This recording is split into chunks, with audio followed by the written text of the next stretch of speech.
Hey loves, welcome back to my channel. In this video, I think I have amazing news for you. This video is going to be interesting and I think this is what you have been looking for. I'll be showing you guys, I'll be teaching you how to preserve your soya milk. Emphasis is on soya milk in this video, but this can also be applicable to other drinks. But I'm sorry for the background noise, but emphasis is on soya milk. So this video is going to cover up different methods on how you can preserve the soya milk. I'm going to be giving you about 5 different means of preserving your soya milk, and they all work. When I say work, so if you watch this video to the very end, you're going to say goodbye to 2 days soya milk, and then you'll be making soya milk that will last up to 7 days and above. Let's get started.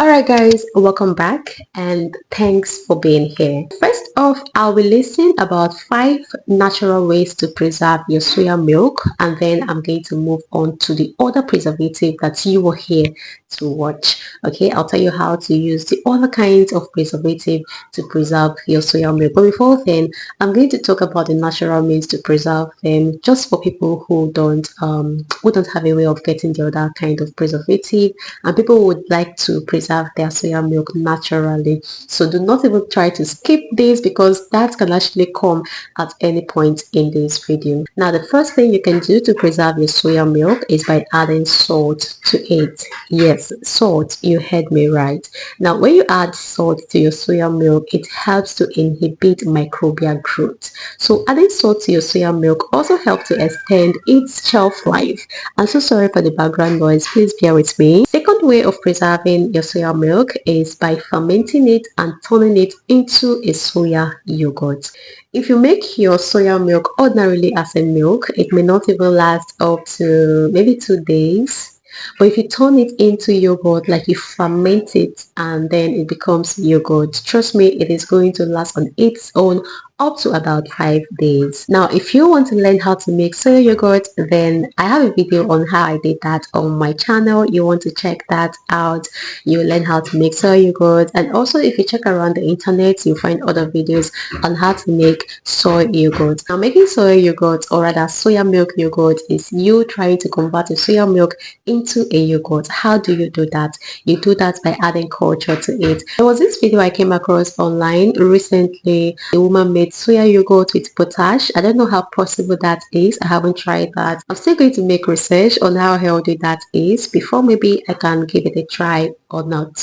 So she made soya yogurt with potash. I don't know, but it's still a way of turning your soya milk into yogurt. Now, the one I know is adding your yogurt starter, like adding culture, adding an already made yogurt into your soya milk and turning it into yogurt. That way, like I said, your yogurt is going to last, or rather your soya milk or your soya yogurt is going to last up to about 7 days. Okay, so that's one way of extending the shelf life of your soya milk. Let's move on to the next step. Now, the third thing you can do to increase the shelf life of a soya milk is by adding lemon juice to it. Yes, lemon juice helps to preserve soya milk. It actually does something like it tries to reduce the pH level, which I'm going to talk about later on in this video. You want to keep watching this video. Okay, so now if you want to use lemon juice to preserve your soya milk, then after making your soya milk, you want to add like a teaspoon or a tablespoon, depending on the quantity that you're making. Add a tablespoon of lemon juice to it. If you add too much, it's going to affect the taste of your soya milk, so you want to do everything you're doing in moderation. So when you add this, it is going to help to increase the shelf life of your soya milk. So that's that. Another method of preserving your soya milk, another way to extend the shelf life of your soya milk, is by ensuring that everything you are using is properly sterilized. Okay, you want to use sterilized bottles, you want to use sterilized tools Like, make sure that your spatula is sterilized. I'm sorry about the background noise, okay? Make sure that your spatula is sterilized. Make sure that your bottles are sterilized. Make sure that your pot is sterilized. Make sure that everything that you'll be using for your soya drink is sterilized. That way it is also going to help. Now, how do you sterilize these things? You can easily sterilize by boiling all of these things, okay? Just put all of them. Okay, now you can either boil them, put them in a pot, add water to them, and then you boil them. You can either do it that way, or you can boil very hot water and then you pour on all of those things that you'll be using. Allow it in that water for some time before you can then take them out. That way you are ensuring hygiene, and that way you're also going to extend the shelf life of your products. Now, the next one I'll talk about is pasteurization. How do you pasteurize soya milk? Now, to pasteurize your soya milk, all you need to do is to gently heat it. I'm going to explain this in a way that you would understand. But at this point, if you haven't subscribed to my channel yet, or you haven't even liked this video that is giving you this much value, then I don't know what else you are doing. Go ahead and click on that thumbs up, like this video, share this video, subscribe to my channel, click on that post notification bell, and do everything to support. Now, pasteurization is when you do gentle heating. This process helps to destroy spoilage organisms without significantly affecting the nutritional value of the soya milk. It doesn't even affect the taste.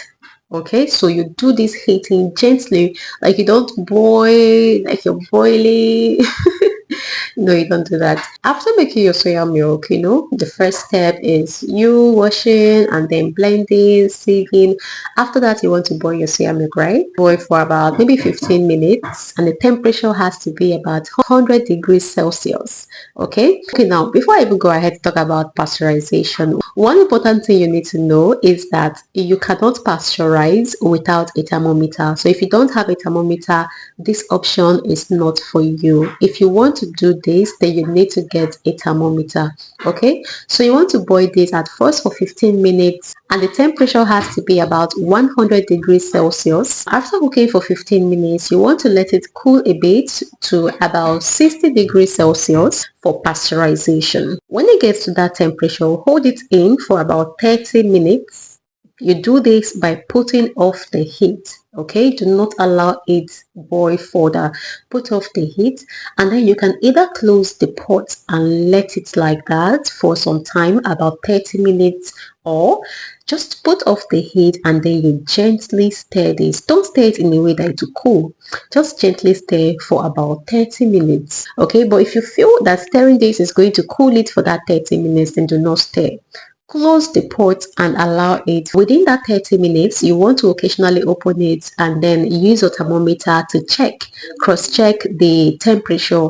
Make sure that it is still within that temperature that we talked about. After 30 minutes, allow it to cool, but not completely cool. Okay, you want to bottle it when it is a bit warm, and make sure that you're putting it in a sterilized bottle. Very, very important. Make sure that you're bottling it. Make sure that everything you're using is sterilized, and then do it when it is warm, not completely cold, if you're going through this pasteurization process. Now, with this method, your soya milk can last up to about 7 days. Another method of preserving your soya milk is by using these preservatives that I will be listing. I'll be listing 3 preservatives. Okay, now the first one that I have on my list is sodium benzoate, and then the next one is potassium sorbate. The next one is citric acid. Now you can actually use one of these preservatives to preserve your soya milk, but trust me when I will tell you that it's not going to do the job.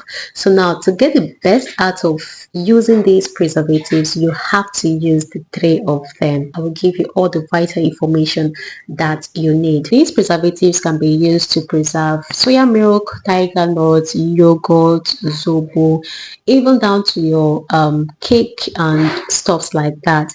These are natural food preservatives preservatives. Now, you want to, when you buy these preservatives, you want to ensure that you're buying food grade, because we have the cosmetic grade, like the ones that we use in skincare. But this particular one now, you want to make sure that you are getting food grade, and be cautious, okay? Do not over add, because safety lies in the dose. So you want to be very, very careful the way you add these things into your whatever you're consuming. So you don't tell me, like a lot of persons, I get questions in the previous videos I've done on things like that. I get questions like, what if I don't have a skill? You can't do this without the skill. So if you want to do this, especially for commercial purpose, you want to invest in the business, and one of the ways you can invest in it is by getting a skill, measurement skill for yourself. You need it.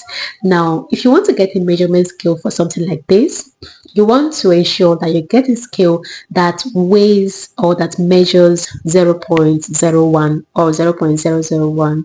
Yeah, you want to use a scale like that. You know, there are scales that I'm going to put up pictures of some scales I'm talking about. There are scales that do not weigh anything that is less than 1 gram. And there are scales that weighs as little as 0.5, 0.2, like that, okay? Because you may just need, okay, you want to get like 2 different scales, or better still, if you can get all in one, that is like, that would be good. All right, so your skill is important. Why is skill important? Because safety of all of these things lies in the dosage.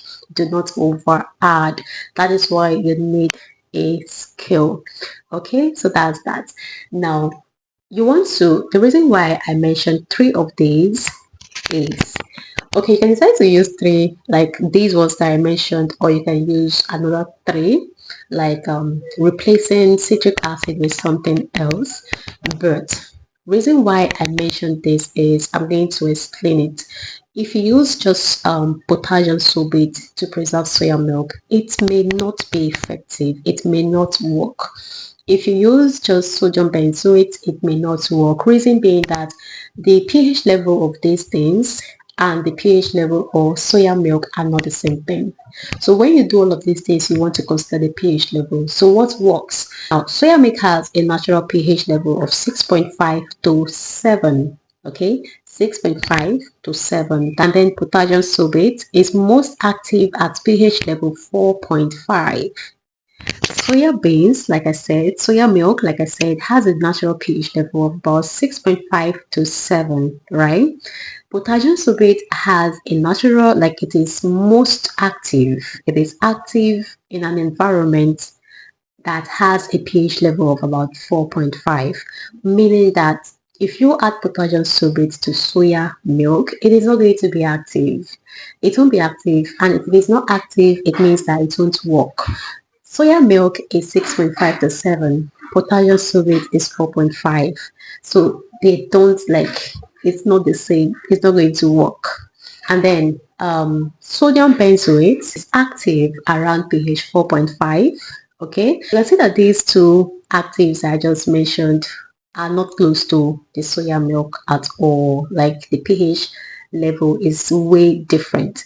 Now, citric acid is one thing that reduces the pH level of anything. For those of us who are into cosmetics, you know, you understand when I say that you need to work with things that are almost of the same pH level with what you're working with. If your active is way above the pH level of what you're formulating or what you formulated, it is definitely not going to work.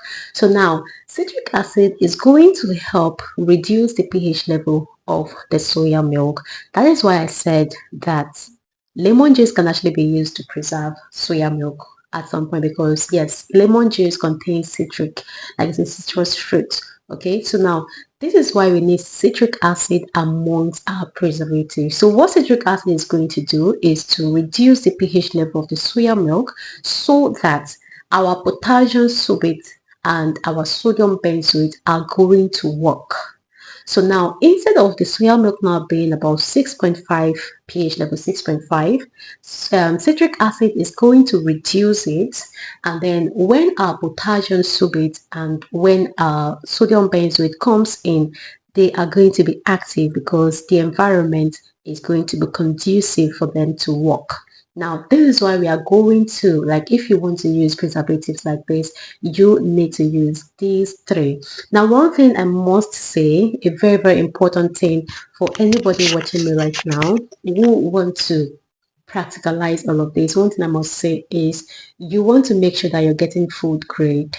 Very, very important. You want to make sure that you are getting food grade. We have cosmetic grade and we also have food grade. So make sure that the one you get is food grade preservative. Now, these same things that I just mentioned, all of these things are added to creams.